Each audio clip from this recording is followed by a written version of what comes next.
But you also look at some other women, his two older sisters, whom is a federal judge, a prominent federal judge, who has spoken very negatively, on tape, not knowing, I think that she was being taped, about the narcissism and about some other very negative aspects of her brother. Can you speak to maybe some of his two sisters and the fact that his two sisters are older and how that perhaps plays into his dynamic with women? Sure. Well, I think the key to his dynamic with women really has to do with the father. Fred Trump was um, almost sociopathically incapable of compassion. His father had died of the Spanish flu, leaving him as a young teen with this immigrant mother who barely spoke English during a very anti German period in the United States. And he and his mother actually created the Trump Organization. Again, Grandma Trump, Elizabeth Trump, German immigrant, written out of the history of the Trump family, created the Trump Organization, literally incorporated it. Again, something that any other political operation would celebrate.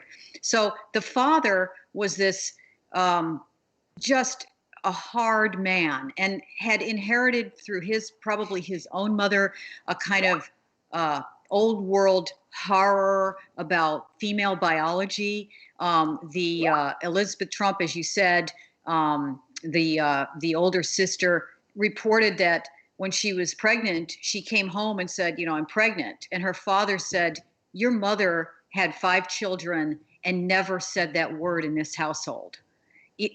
So there's this horror, almost like the ancient kind of rabbinical horror of female bodily functions or shamanic horror, right? Where it's something primal, and it's really the roots of misogyny are in that. And so Do you think also because his father was incapable of compassion, that's where his Donald Trump is, famous for labeling everyone, male or female, but especially female. Do you think that's where it came from?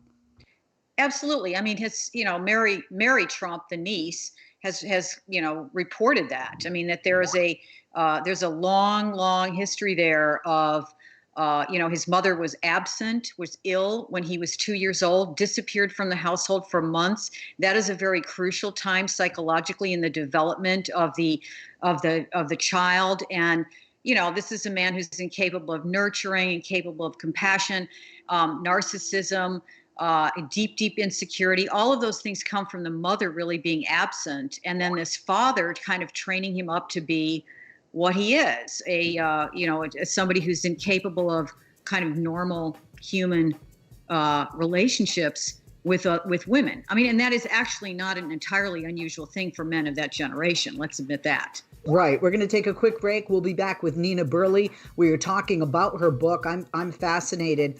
If you're not fascinated yet, you got to get this book. I mean.